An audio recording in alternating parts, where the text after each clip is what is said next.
Hello and welcome to the development show number 11 in 2022. We're going along quite nicely, and this is going to be really interesting. Really interesting week. We've got Labrena Coleman, who is a life coach, youth mental first aider. I think Labrena, if you want to introduce yourself a lot better than I could ever could, so if you take the floor. Yes. Hello, everyone. I am Labrena Coleman. I am a life coach. I've been a life coach for a few years now. I do have a background in social work. I have my master's in social work to be exact. I've been a social worker for 5+ years. I specialize in working with adolescents and the youth. However, I also work with young adults and adults. And when I say life coach, I mean exactly that, where we focus on anxiety, depression, anger management, coping skills, life skills in general. Anyone who want more education in certain areas, such as suicide, we touch base on everything. I meet you where you're at. Yeah, that's amazing. I think that I've got so many questions. I think with your background in social work and working with adolescents and teens, and kind of the state of the world as well that we're in at the moment with COVID. Have you seen a kind of a shift in that age group? It's an age group we generally don't talk about too much as coaches. Mhm. Um, so it'd be really interesting to get your take on it, whether you've seen that kind of shift with COVID, because I think we've all felt it as adults. I completely agree with there being a shift. And I say that because prior to becoming a social worker, I was a teacher at a high school for 3 years. Once I became a social worker, I also worked in an institution and I've also worked in a middle school as a therapist.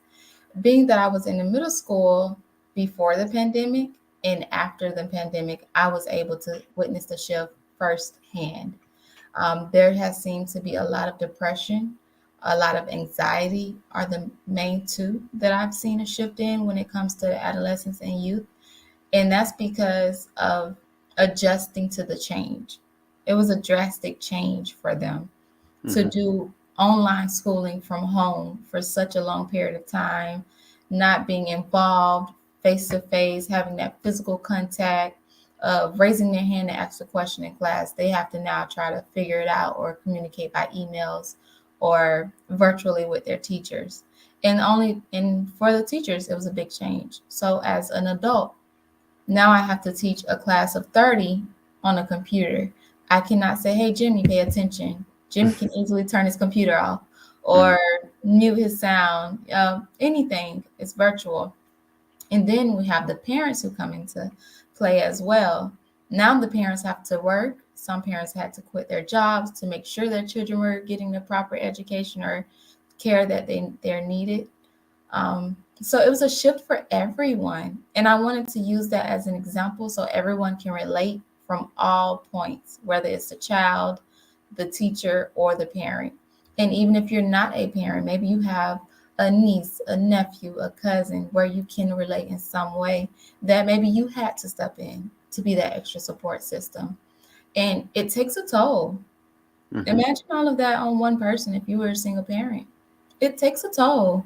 Or if you're a child and you're the oldest child and you feel like you have all these responsibilities, um, you start going through either maybe anxiety because it's a lot. You feel overwhelmed. And if anxiety goes untreated for so long, or coping skills are used, it can be easily developed into depression. And some people don't like to admit, hey, I'm sad for a long period of time, Hmm. or I don't feel like get out of bed every day. So they're going through it alone, and it worsens over time. And that's how the shift I've witnessed the shift since the pandemic.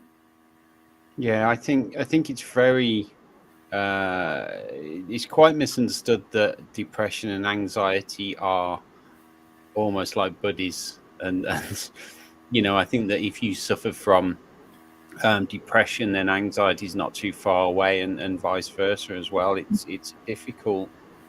It's a difficult moment to actually then get back into the present, Yes. because we're told, oh, we should cope, we should do this, we should do that, and so yeah, people don't want to open up as much because they feel like they're not going to be taken seriously, or the kind of the stigma around it as well is quite difficult. So we kind of manage. Got a bit of an odd sound. I don't know whether it's me or not. Can you hear something a bit? Yes, I can hear you. Yeah. So it's just it's really interesting with the youth, because I think there's also this misconception that a lot of youth spend a lot of time online anyway, texting, playing games, kind of, but what we forget is then that human interaction becomes even more important. Yes. And You I know, believe that's the key term. You said something that was very key.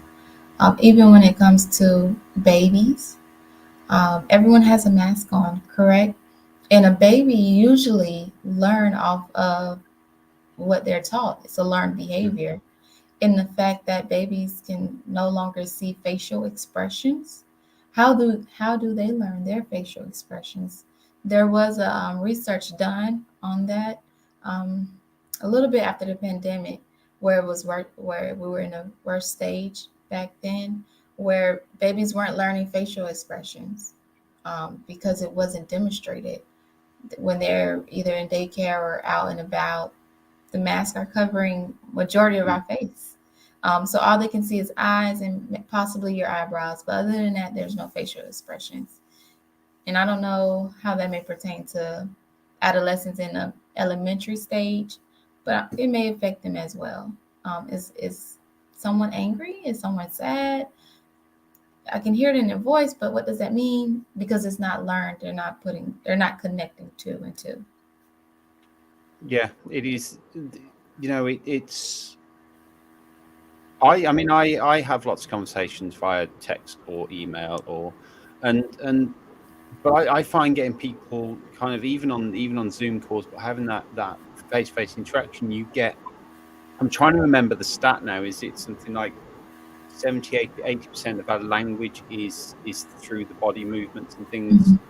Mhm. I think it's somewhere near 70, 80% of cues and body language. So yeah, kind of. I hadn't even thought about kind of babies, and they learn because we can speak to them, but they don't understand what we're saying, but they can Right. pick up from our expressions Exactly. whether we're being playful or happy or a bit grumpy, and you know with babies and kind of young children, they're so intuitive of it because that's the only thing that they're focused on. Yeah. That we can try and mask it, we can try and hide it, but Hmm. it's not always hidden. Correct.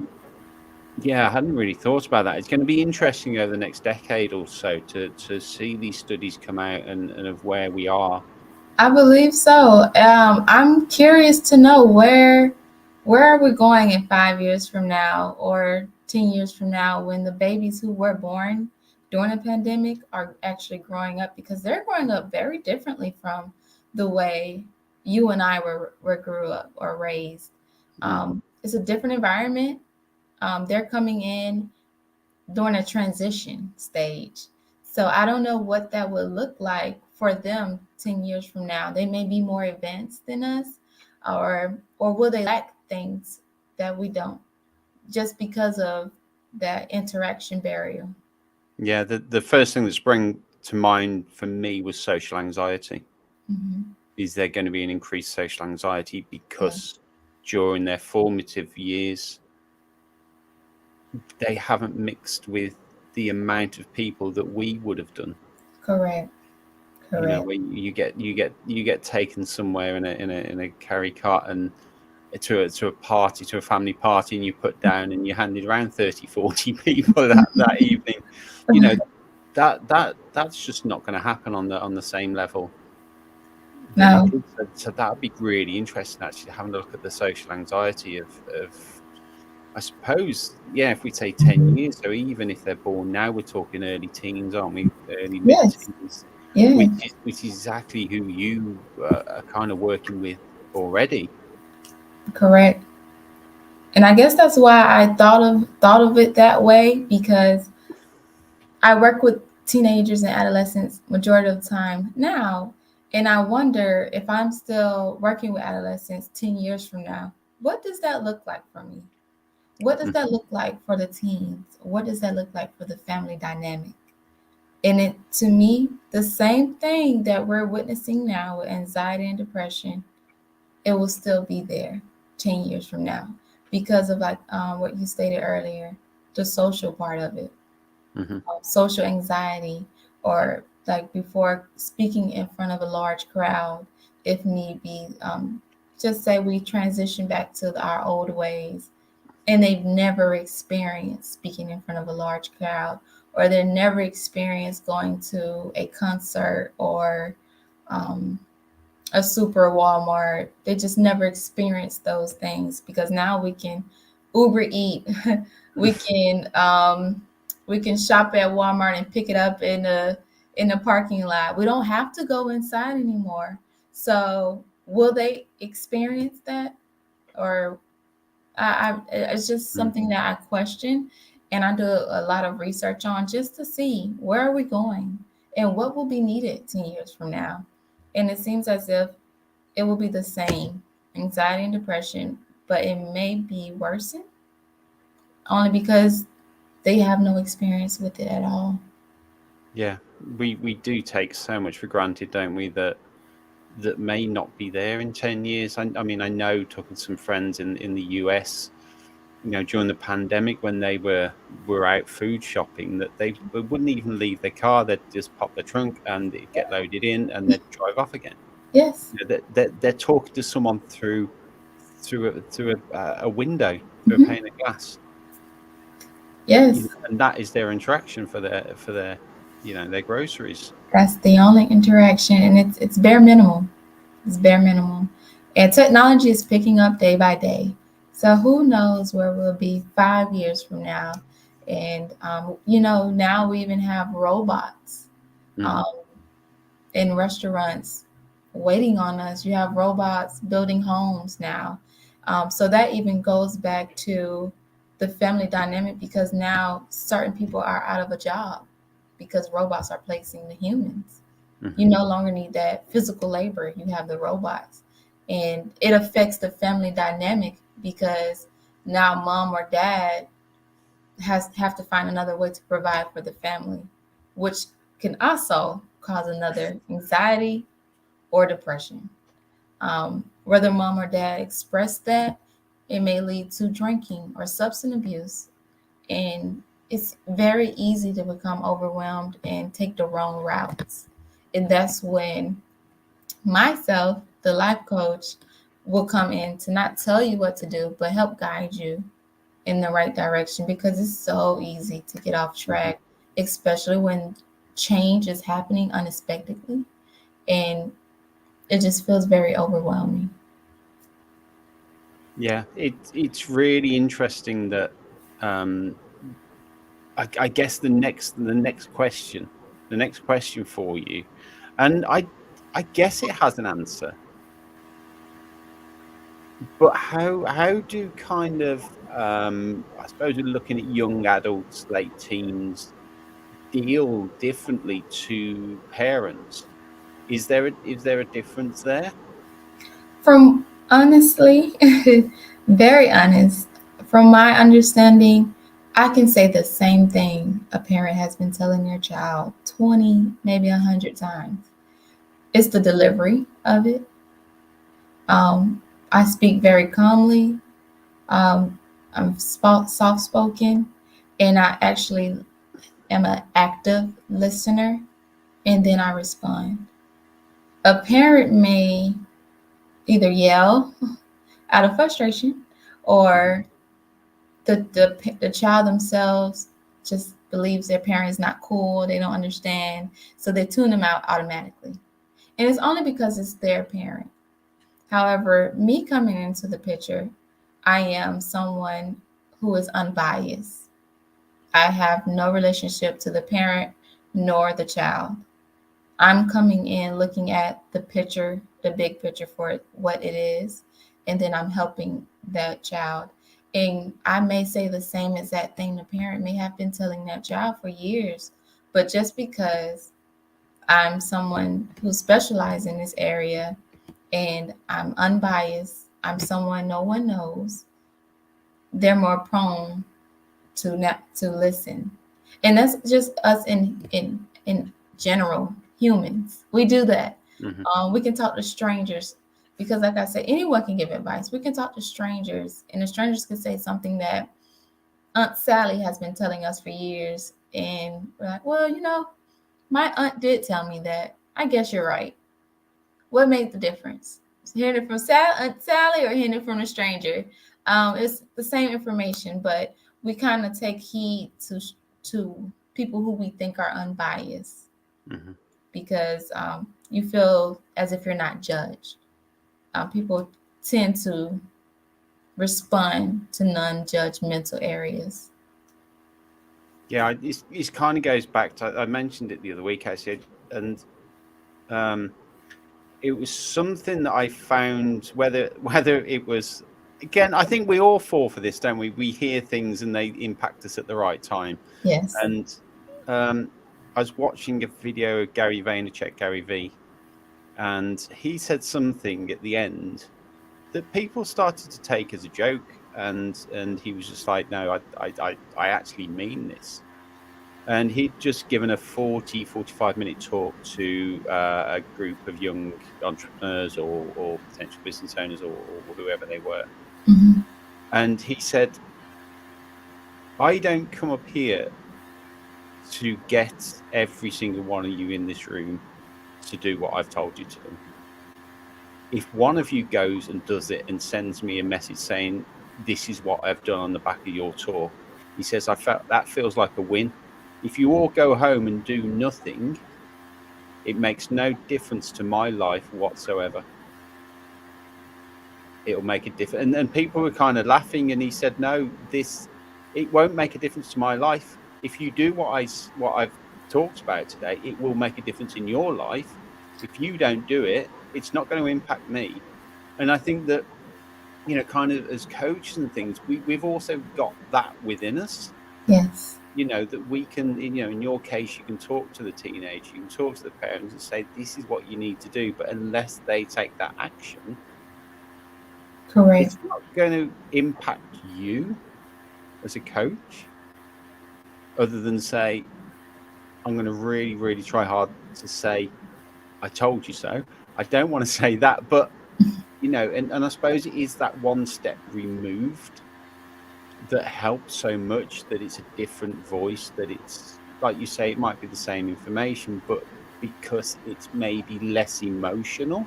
Mm-hmm. I was going to say less invested, but I think that's unfair to say, because we do get invested in our clients. And I was going to say that, coming in with no agenda, but we do come in with an agenda. But it just reminded me of what Gary Vaynerchuk had said, that this is my advice. This is what I'm telling you to do. If you don't do it, it's going to impact you, not me. Mm-hmm. Because I always tell each individual who I meet with, you're here because you want to be here. Mm-hmm. I cannot do the work for you. All I can do is help you along the way. I'm not here to force you to do anything you don't want to do, because I can tell you, um, save $50 a week. If you want to, you will. Just so at the end of the month, you can have a larger amount. But if you're not willing to, or you don't want to, you're gonna buy food. You're just gonna spend the $50. You have to do what you want to do, because then you're more willing to follow the instructions, to go along my guidelines. if you're willing. It depends on how bad do you want it. And that's always the first step. I tell anyone that's always the first step to identify your wants. Because once you want something and you truly, dearly want it, 9 times out of 10 you'll put more effort towards it. Yeah, I completely agree with that. With anything that we do in life, and I've spoken to clients about not just clients, but generally speaking, people are saying, "Oh, what was the big one recently?" And this guy was saying to me, "Oh, I need to get back to the gym. I need to get fit. I've been saying this for so long now, and I haven't done it." And my question was, "How much do you want to do it?" And he said, "Oh, I really, really well. I'm quite unfit. I'm not feeling very healthy." And then I said, "Well, why haven't you done it?" "Oh, well, it's work. It's this, it's that." And I said, "You obviously don't want to do it enough." Right. And they actually then admitted, said, "Well, no, yeah, you're right. I probably don't want it enough to do it. I'm going to have to go and work out if this is something I really want to do, because I need to make time and I need to fit it in." Exactly. Exactly. I completely agree. And I love that example that you gave because exercising is a prime example. Hmm. If you want those abs or you want, to look fit, or even if it's for healthy precautions, what are you going to do? You're going to set a time frame. You're going to think about what are you going to do? Can you do it on your own? Do you need a trainer? Do you need to change your diet as long as you're doing the workouts? Do you have a workout plan? You're gonna prioritize everything to make sure you can accomplish working out to gain whatever your goal is as being fit. And some people, they give in to the shakes or the fries, the fast food, and they may break the diet. But that's when the willpower comes into play because you have to be willing and motivated. You have to have that motivation of wanting to reach your goal. And that's where I think it's very important for everyone to figure out why. Why do I want this? Why am I doing what I'm doing? What's my purpose? Because once you know your why, I always say, once you know your why, you will continue to do great throughout life. Because every time you feel like giving up, you remember why I'm doing it. Why am I doing this? Every time you want to cheat on the diet, you'll think about why am I doing this? What's my goal? What's my purpose? Why? It'll help you get past those obstacles every time. Even if it's um, going to a job and you're like, oh, I want to quit. I don't want to be here today. Think about your why. Maybe the paycheck. You may want to buy some shoes or go on a family trip. Who knows? But think about your why, and that'll motivate you every time. Mm. I always go a little bit deeper than that as well. When well, I go to there, then I start saying, okay, let's have a look at the byproducts of that as well. So we can pick the gym, or we can pick Mhm. health, or we can pick work, or whatever. And you say, well, actually, the reason that you're doing this, there will always be byproducts of it. So let's talk about work. That Mhm. as much as people probably won't admit it, I don't know whether push they'd admit it, but I would say that most people go to work for the paycheck. Oh yeah. Oh yeah. And is that a strong enough reason to keep going?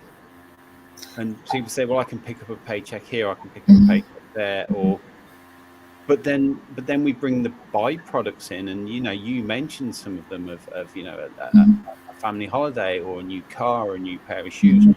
You're not necessarily working to go and buy those pair of shoes or to go on that family holiday, but they're a byproduct of your reason why.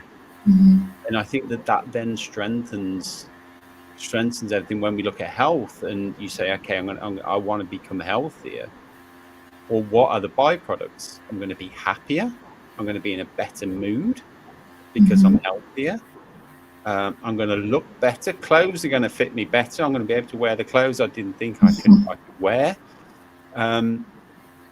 You know, and then when we feel better about ourselves, when we look better, we start to take more care of ourselves. All of these are byproducts of, you know, I need to be healthier.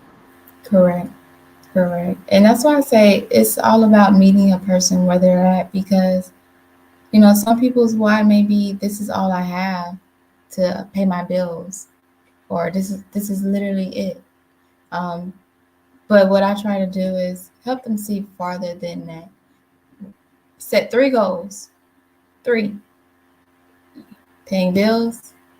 Okay, now we paid our bills. What's the next goal? We're starting a business. Okay, you start a business now. What's the next goal? Start the goals so that way your why is always growing. It's never, oh, I completed it. No, we always want to continue to grow at the same time. So that's why I say the why is so important. And like you stated earlier, it can go beyond what's on the basic surface. It truly can. Yeah, I really like that. Continue to grow the goals, and I think that we need to. You know, if your goal is to go to work every day to pick up the paycheck, and that is your goal, it's not a hard goal to achieve. Right, right. Because you have short-term goals and you have long-term goals, and it's okay to complete your short-term goals, but always keep your long-term goals in the picture as well, because that's what's going to also keep you driven. Because you can, like you said, a paycheck once a week or every 2 weeks, we can do that. We know we can manage that. But what are you going to do with that paycheck besides pay bills? What are you going to do with that paycheck? Are you going to invest in yourself? Are you going to do self-care for yourself? What does that look like? And it looks different for everyone. It does. But that's a question that each individual has to ask themselves. What does that look like for me? So that they can actually be successful with what they're planning.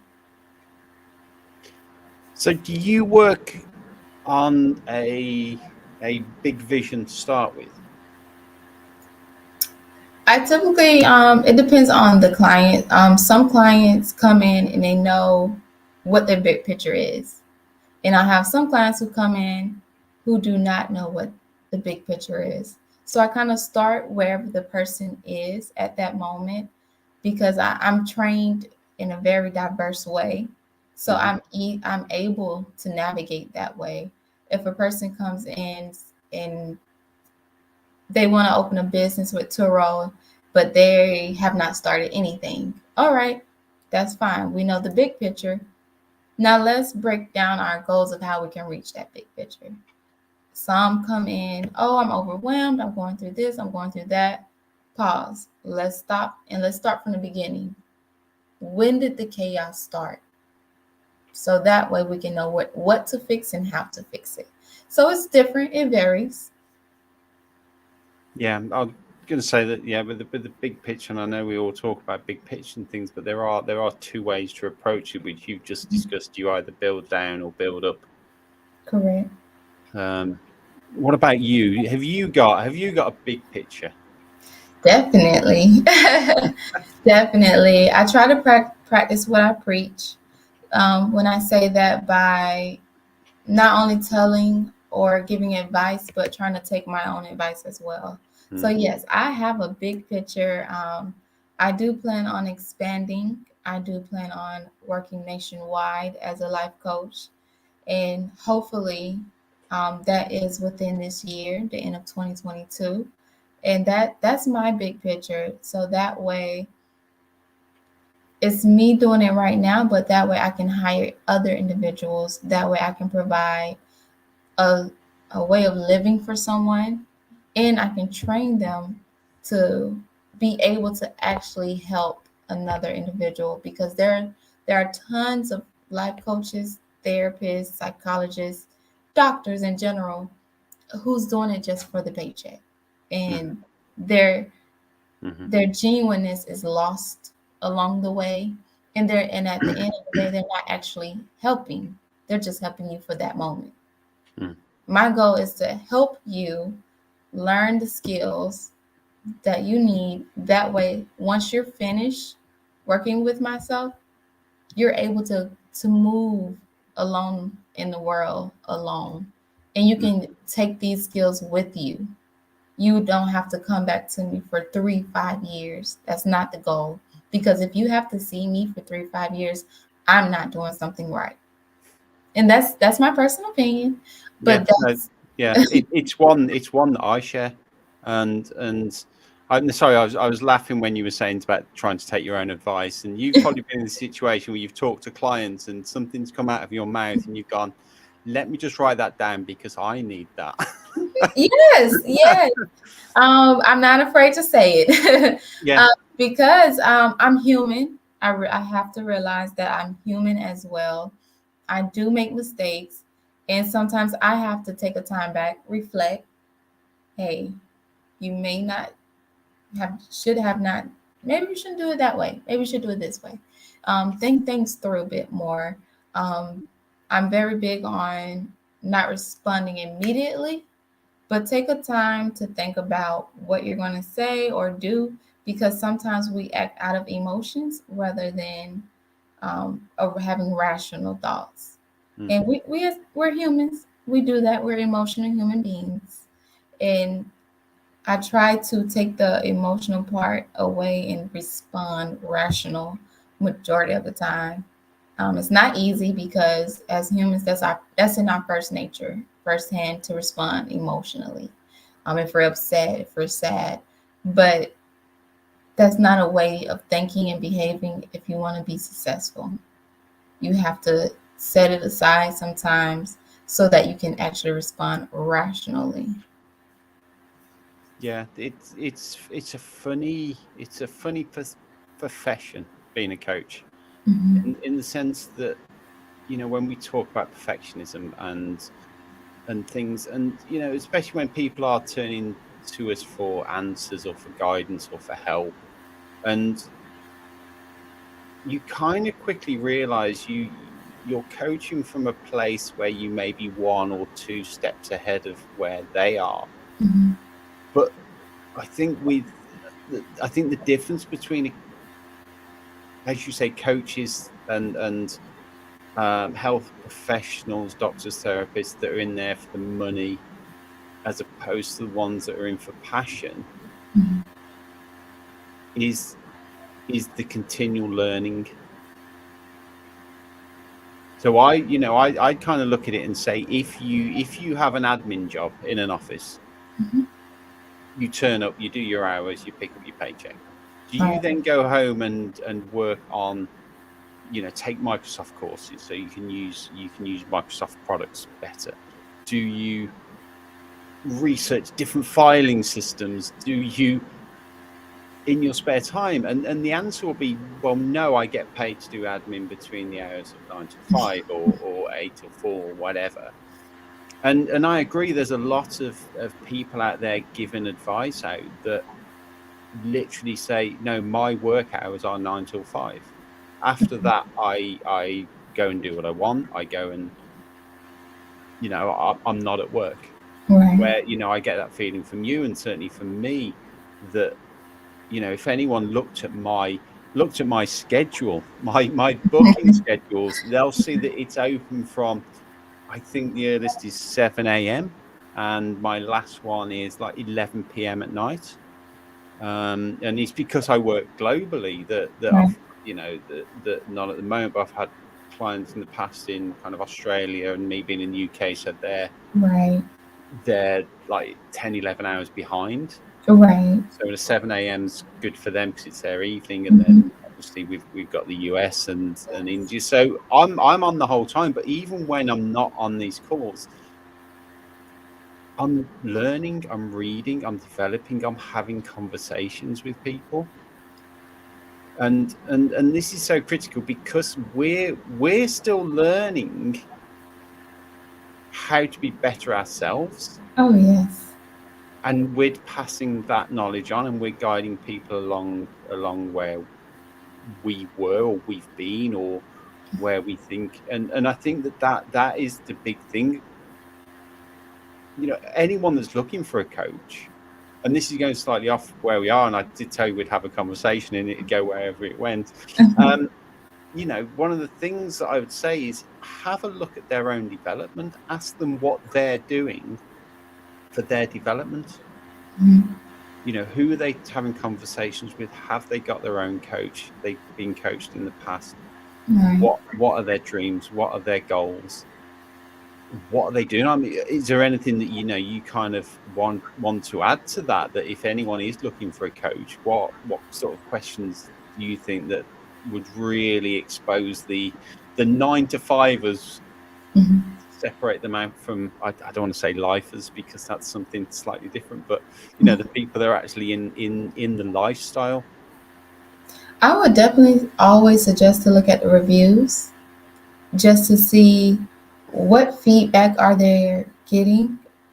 And not only that, you can kind of tell by having that first encounter with the consultations. Are they charging you the first consultation, or is the first 15 minutes free? Just little things like that can help you determine whether they're in it just for the money and only the money. And don't get me wrong, because some people are very skilled at what they're doing, and time is Hmm. money. So I'm not saying everyone who charge money for consultation is not worthy. That is not what I'm Hmm. saying. I'm saying to use some of those cues to identify or help you identify who is a good fit for you. And that's one thing I always tell someone. It's okay if we meet the first time and you decide not to work with me again, because everyone has a coach, therapist, or psychologist who's a good fit for them. Hmm. We all have a doctor or a dentist and we shop around. Who's a good fit for us? Oh, they hurt my mouth. They're too rough. Oh, they did it just right. Um, Everyone has a good fit for them. So shop around and see who is a good fit for you. And you can tell within that first conversation whether they're trying to rush you, whether they're actually listening to you. And that's one way to really identify if someone's invested in what they're doing. Hmm. If they're asking you the same questions 5 times, they didn't hear you the first, second, or third time. Are they really invested in you? If you mentioned something once, you never brought it back up, but they brought it back up 2 weeks later, they're paying attention and they're actually trying to figure out how to help you, because they may have wrote it down in their notes or have took a mental note, and they've been thinking, they've been brainstorming, and that's why they brought it up again. So you have to identify who's actively listening to you. And I say active listener, not only listening with them with their ears, but listening to you with their ears, allowing you to express yourself, not interrupting you, Hmm. listening. If you want to cry for 10 minutes, allowing you to cry for 10 minutes. That's an active listener. And then they're able to respond or repeat back what you stated. Maybe it's in a different form, but they're able to reflect on what you stated to them. That's an active listener, and that's one way you can identify if someone's there genuinely and not only there for the money. Yeah, no, I love that actually. It's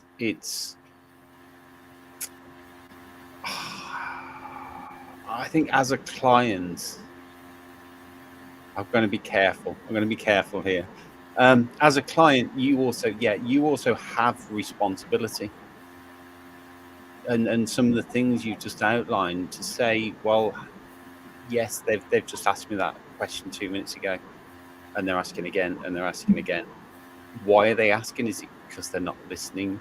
And I think that as a client, that I feel that clients need that responsibility, and I have no issue with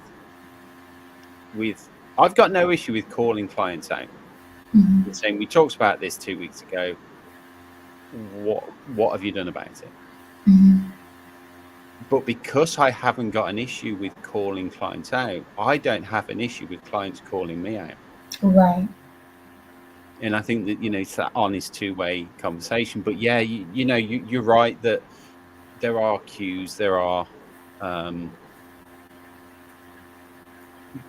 things that clients should look out for. That actually be quite a good discussion, I think, of what clients can look out for with coaches. And you're right with that first consultation call. I know some coaches charge for them, Yes. and I've had conversation with those coaches, and I know the reasons why. Um, and the main reason that I get back is because they have so many people book appointments and not turn up. Yes. Yes. So they say, I charge a small fee that is then refunded after the call. Okay, that's not bad. That's not bad. So that's one. But yeah, you're right. And I said, you're not worried that, if you're charging $50 for that first half an hour call, that you're going to lose people. And they said, yes, but the turn up rate's been huge. Like 90%, 95% of people then turn up because they've financially invested already. And they know they're going to get the money back Right. after that half an hour. But actually, what a lot of coaches then do is charge, say, there's that $50, and then if that person then goes into coaching, they'll just knock it off the price of the coaching. So, but yeah, they said the turnout rate has been incredible since they've started doing it. Because whether you have the same, I know I suffer from people booking discovery calls and not turning up. Yes. Yes. And But I agree with what you were saying, because as coaches or myself, I think it's important to also hold that client accountable. So for me, a no call, no show for an appointment is a $10 fee. And that's just being sorry. That is just being courtesy, like having courtesy for my time and your time. Because if I'm sitting here on a computer waiting for you for 15 minutes and you didn't call or show or cancel at least 24 hours or at least 10 hours in advance or something, that's a lack of ability. And that's a part of life coaching, to help maybe that person, that's what they're working on, their time management, So accountability, holding them accountable, and just being that accountability partner with them as well. So kind of going back to our earlier topic, and bringing the accountability into it. So when we're talking about adolescents, late teens, early adults, how do you hold them accountable without adding to the stress, without adding to the anxiety, without adding to the guilt, maybe? Let me give an example. If I have a teenage girl who is stressed due to grades, she's a A on a roll, but she has 2 B's, and she hears her parents always arguing. She doesn't want to cause more confusion in the family, and she feels like everything is her fault due to her grades. I will hold her accountable by saying, I now want you to have this conversation with your parents. And we will possibly role play. I will pretend to be her. No, she will be herself, and I may pretend to be her parents. And just so that she's prepared to have that conversation with her parents. I'm not just throwing her out to the wolves to have that conversation on her own, but we're role playing so that way she kind of knows what she's going to say, have a feel of it, and that way she feels more comfortable with having that conversation with her parents. Because sometimes, or I want to say with what I've been working with or seeing, 60% of the time, the parents are unaware of how overwhelmed the child it really is in that state of mind. They know the child may have some pressure, to get the grades and get it done, but they're not understanding how much stress that child is really going through and how much they're taking on from the grades and hearing them argue and feeling like they're the blame. So the first step is, let's have that conversation with the parents. Sometimes the child may say, I'm not ready. That's fine. That's fine. Let's keep talking about it until you're ready. But just remember that the conversation will have to happen pretty soon. So that's one way of holding that child accountable for that. And then along with that conversation with the parents, hopefully we start gravitating to a way of when the child may feel less stressed, now can focus more on her grades because that's what she wants. And the parents can not punish her, whether it's a positive or negative punishment as much, or may not use so many negative terms when it comes to her grades. And it just helps the whole family dynamic in a whole along the way. And that way the parents are now accountable because they're aware, and she's accountable because she brought it to attention. She's talking about it now. At first she wasn't talking about it at all. And I don't know if you saw what I did in that example of, I didn't expose anything. All I did was motivate the child. Mm-hmm. And that's usually how I work. So do you work with families as a unit? It tends to go that way. Even if the parents are paying only for the child themselves, I usually work in a family dynamic because I'm very big of thinking it takes a family. Because like I stated earlier, when speaking with children, they always have a parent, whether it's a step parent, biological parent, foster parent, who knows, they have someone taking care of them. And without that person, they're not able to maintain. So I believe in working with the family dynamic. Yeah, that's really interesting. It's something that that I guess is a very soft approach to working. So you kind of, do you find that things sometimes don't progress as quickly as a family or a parent's expectations? Yes, yes. And that's why I say a family dynamic, because they can see firsthand what's been done. I may not report to the mom or the dad every week, but at least monthly, or they'll start to see the change of the conversations they're having with their children, or sometimes, hey, my child is talking to me more. Good, because I'm promoting her or him to talk to you more. Um, so they see the change. It may be small changes, but over time, it becomes a larger change and towards the end. And most families understand towards the end of why I'm doing it this way. Awesome. Have you had, let's get this onto a happy note. Have you had any amazing transformations that you never saw coming? Oh, yes, all the time. All the time. Where I was helping this one client. She was confused with her identity of, do she like boys or girls? And I helped her through that transition.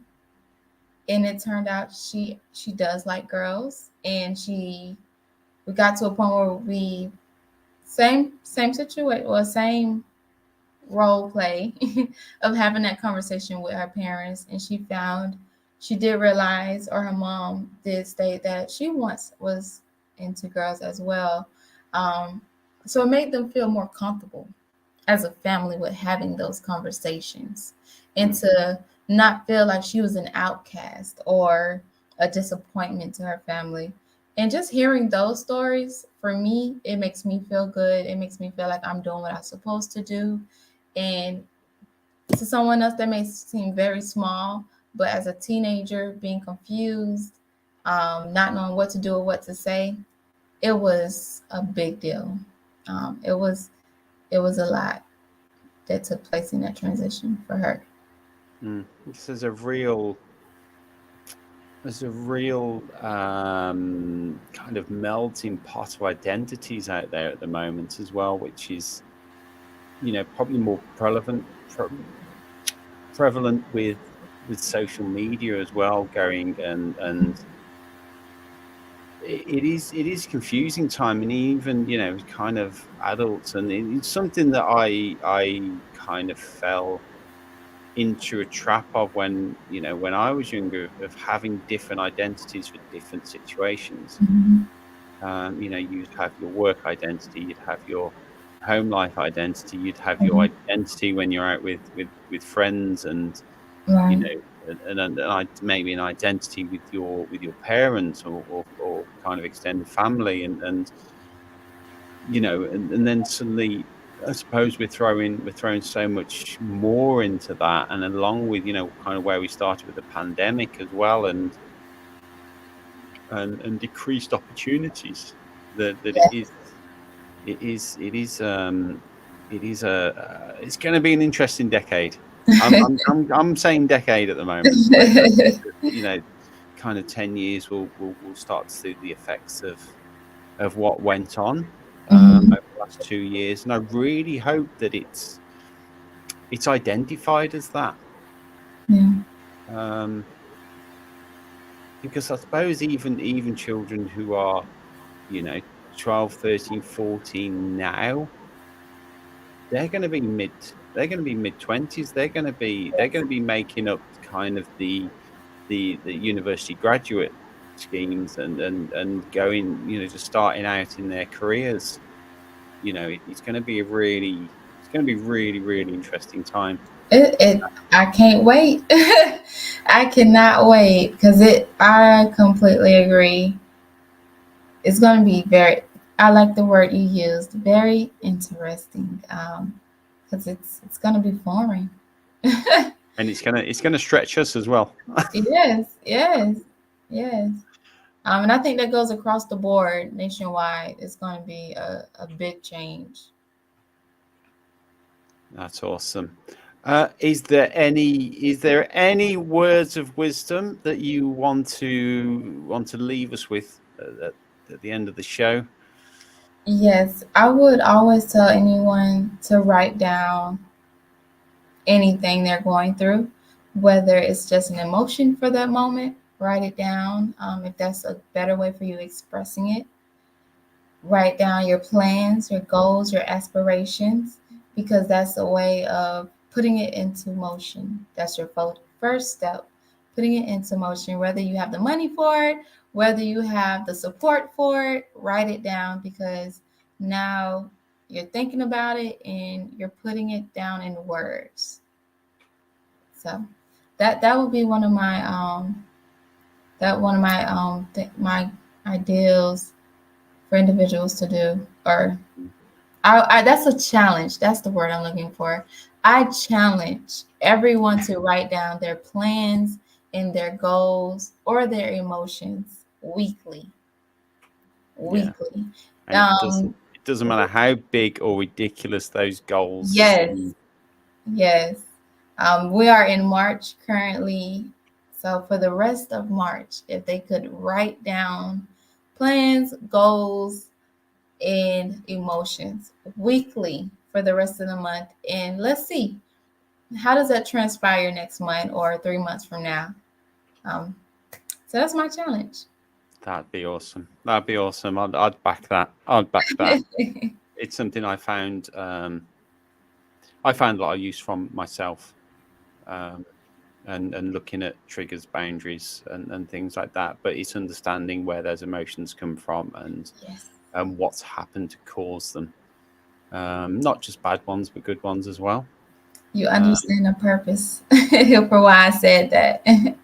Yeah, yeah. That's awesome. Thank you so much for your time. It's been great chatting with you, and we hope people have got a lot of value from this show. Thank you for having me.